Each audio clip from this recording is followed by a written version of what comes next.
Welcome to the Orange is the New Black podcast. I'm your host, Ace Boogie, joined by my co-host, Zim Hude. Zim, say what's up. What's going on? Hello, world. We have a very, very special show today in the midst of all the craziness that's going on with the world, all the different things that you have going on in your daily life. Let's talk about some money. Let's talk about contracts, and who better to do it with my man, Andre Perrotta. If you guys don't know or you're under a rock, please check him out on Twitter and everything. I'll let Andre tell you exactly where you can find his stuff. Go right into it. Yeah, appreciate the kind words, Ace and Zim. Thanks for having me on. But yeah, my Twitter handle is my name, Andre Perrotta. It's AndrePerrotta 13. So easy enough. And thanks for having me on, guys. I really love the work you guys do, and pleasure joining you guys to talk about these topics. Okay. And one thing I just want to give people, just give people a little bit of an insight on your background as it pertains to you being a Bengals fan and how it relates to the numbers. Because I'm kind of learning as I go too. I just thought always that you're the guy to go to in regards to cap space and crunching numbers with contracts. I appreciate that. So I born and raised in Cincinnati, Ohio, in the West Side in Western Hills. Went to school there, went to St. Xavier High School, went to University of Cincinnati for undergrad. And then I went to law school up here in Michigan at a small private school called University of Detroit Mercy. So that's where I live now, just outside of Detroit in Royal Oak, Michigan. But I've been a Bengals fan all my life, born in 81. So that was the season they went to the Super Bowl. And they lost. It was actually played up here in Pontiac. And then I was in first grade in 1988, dating myself a little bit. So that was their second Super Bowl season. And so I'd like to think that, when I was born, it kind of coincided with a little bit of Bengal fortune. But obviously, I'm not sure how old you guys are, but I lived through the 90s as a kid. And I watched every game. And back in those days, they had blackouts. So if the game didn't sell out, you had to listen on a radio. Wow. I didn't have DirecTV. My family didn't have Sunday Ticket at the time. And even if they did locally, they would have been blacked out anyway. But lived through the 90s, born and bred in Cincinnati. My parents were born in Italy. They immigrated here. So first generation Italian-American. But just I've always had a love for the Bengals. My parents, obviously being European, they loved soccer. But I just took a liking to American football as a kid and just loved my Bengals growing up. But to your question specifically, Zim, about how I got interested in contracts, I'm a lawyer by trade. I'm a corporate transaction lawyer. I have specific expertise in healthcare clients. But my interest actually started in 2011, almost 10 years ago now, during the lockout. And it didn't look like we were going to have a season for different reasons compared to now with the virus and everything else that's going on. But back then, there really was there was a decent chance they weren't going to get a season in, because it looked like there was going to be a complete stalemate. They got to an agreement late in the summer, I think early August. And at that point, there was a lot of information out there. Twitter was just starting to get up and going. And when the CBA was ratified, they posted it online. And so I was like, let me just start reading it. And I'm sure that does sound like a lot of fun. And trust me, it's not. But I just started reading it and started reading the provisions in there about contracts and how the salary cap works. And then I follow a lot of guys on Twitter that I learned a lot from. And then the rest is kind of history. So it really started almost 10 years ago. I've always been a fan of football. And the draft, of course, the draft was our Christmas in the 90s. We were horrible. So the draft was our Super Bowl. Back when we traded up for Kajana, we got Big Daddy, pick number 1 overall in 94.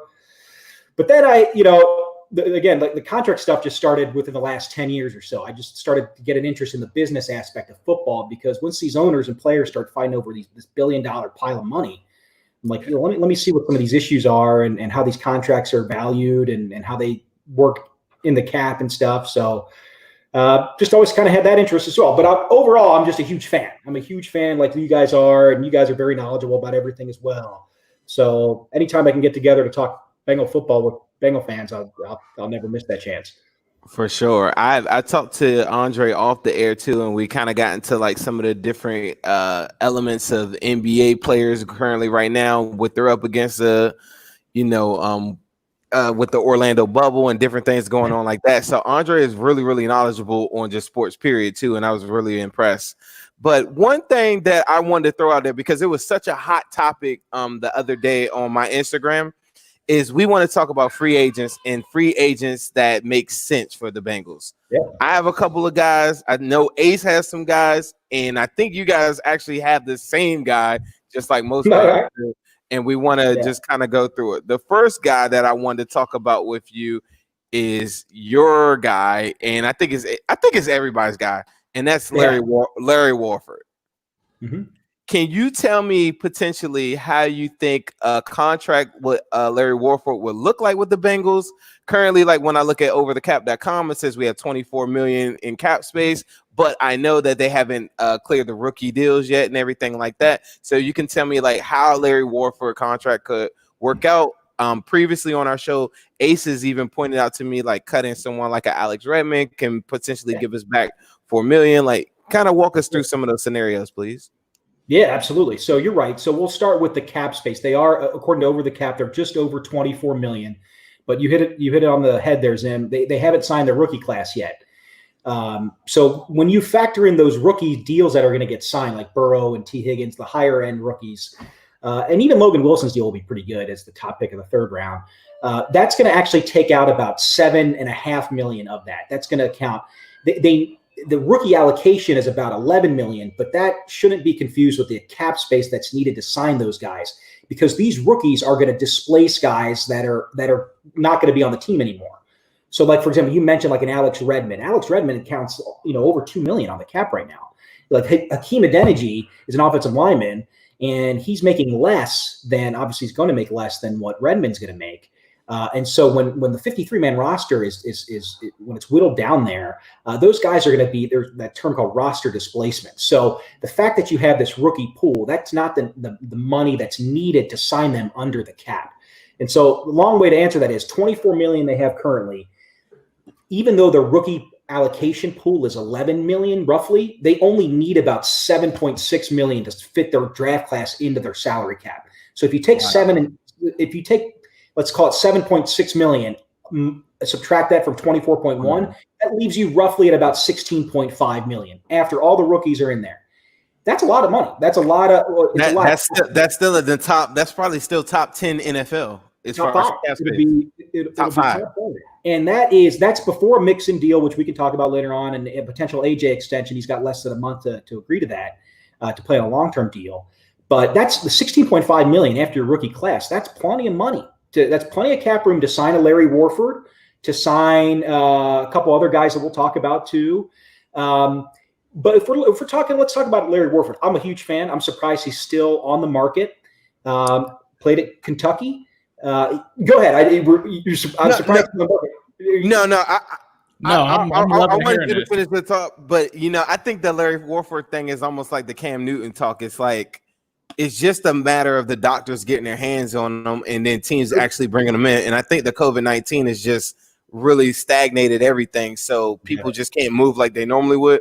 I think in a normal market, I guess, or whatever, standard United States, whatever. I think Larry Warford probably would have been signed by now, or at least been in somebody's building by now. That was the only thing I wanted to kind of for sure. I can definitely see that with everything that's going on. That's probably the reason why. Although I will say now his competition, there may be a bigger market for him now because the Eagles lost a guard who played at Miami of Ohio, Brandon Brooks, who's a good player. He just signed an extension with them too. And he had a full injury, Achilles injury, knocked him out. Is going to knock him out for the year. And so Howie Roseman is one of my favorite general managers in the league. I guarantee he's probably already called Warford in his rep.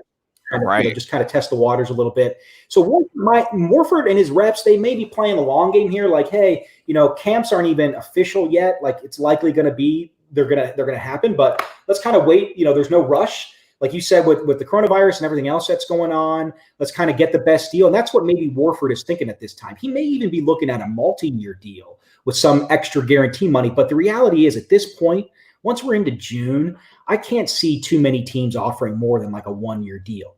That doesn't mean that the deal won't be substantial, like maybe 6-7 million on the high end. But and that's to me, that's nothing. Yeah, no doubt. I would sign. I mean, that you're talking about in Larry Warford, a Pro Bowl caliber guard, almost an All-Pro level. I mean, I don't know if he's at that level anymore, but he's not 30. He doesn't really have an injury history. And the reason they let him go is because they drafted Cesar Ruiz and they signed Andres Pete in free agency, or re-signed him. And they drafted Eric McCoy, a pretty high draft pick last year in the second round, and he played well. I liked him coming out of A&M. I think he went to A&M, but he's a good player. And so the Saints are stacked in the interior part of the offensive line, and they just let Warford go. So Ace, I know you're a fan of him. I love Larry Warford. I think Larry Warford come in and be the starting right guard. And I think you could do a lot worse than that. In fact, I mean, that's a pretty good starting right guard right there. And if you can get a starting guard at Larry Warford's caliber for $6.5 million, let's call it $6 million, that's a steal.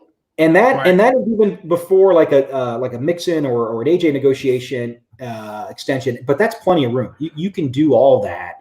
And then, of course, if you add multiple years, there are ways to structure the deal that you can avoid like a larger cap hit in year one, although I'm not sure the Bengals would want to do that for free agents at this point. But the short answer is there are ways to get this type of deal done, especially for Larry Warford. And we can go through this list. I mean, there are a lot of guys that are out there that are, I mean, these are like, household names, like Jadeveon Clowney being one. He's still on the market. I'm not saying the Bengals are going to go after him, but that guy, people always look at Clowney's sacks. I mean, he's so much more than that. I mean, just look at his disruptors. Jadeveon Clowney, any team would love to have him. Yeah, for sure. Just the point of being that there are a lot of good players still on the market. And so I think we'll start seeing some action here coming up. And I wouldn't be surprised if the Bengals, kick the tires pretty good on Larry Warford. If not, maybe even offer him a good deal. I would be all for that. I'd be all for it. Was rumored. It was rumored. Ace, did you have any thoughts on like Larry Warford? I mean, I guess did you have anything that you want to ask Andre specifically about Warford? Because I know that's been a guy you've been pretty much punching the table for the last couple of weeks. I think Andre did a great job of breaking it down. I mean, I was thinking the same thing, like $6.5 million for a guy that I believe was making around 10 or 11 million or something like that, if I'm not mistaken. To be able to have him for that price is a pretty substantial discount, and it's pennies on the dollar. I guess my only question would be something that Andre can't even answer is why haven't the Bengals done it yet? Is it a situation where other contracts may be at play? I really think that it kind of tends to be that they like some of the guys. They love Michael Johnson so much. And I think just from talking to Willie Anderson, getting the offensive lineman view of that, it seems like when you can't get those younger guys reps and stuff like that, it can really damage them as players. So that's the only reason that I would think that they would do that. But to me, Larry Warford's a no-brainer. I get it, and I agree with that. It is a no-brainer, and I agree. And I like Michael Johnson too. I like Mike Johnson. I think Mike Johnson, he has positional versatility. He can play any line spot. He's got the size to do it. And I agree with that about a young lineman's confidence and not getting the reps. But, signing Warford on a one-year deal, in no way, in my opinion, I mean, Mike Johnson can then battle out with Xavier Su'a-Filo for left guard and Billy Price. They have the best man win. But I think if you add Warford to the O-line room, it immediately upgrades. And when you talk about Joe Burrow, your biggest asset, and then you want time to get to these weapons that we're going to talk about. The Bengals have a lot of weapons on the outside. Larry Warford is that huge piece. I think you nailed it, Ace. They like Mike Johnson or Mike Jordan. They like. I think they also kind of want to prioritize their extensions, like AJ and Mixon. Right. And I think some of those guys too, especially like an AJ or Joe, like, hey, look, I've been grinding 4 years, AJ longer since 2011. Like, you got to get me done first. And I don't think they overtly say it like that, but I think the implication would be like, hey, you're taking care of these external guys. Yeah, you're helping the team, but what about me? I've contributed, blood, sweat, and tears to this team. You got to get a deal done with me first. So I think there's some of that balance that they're doing.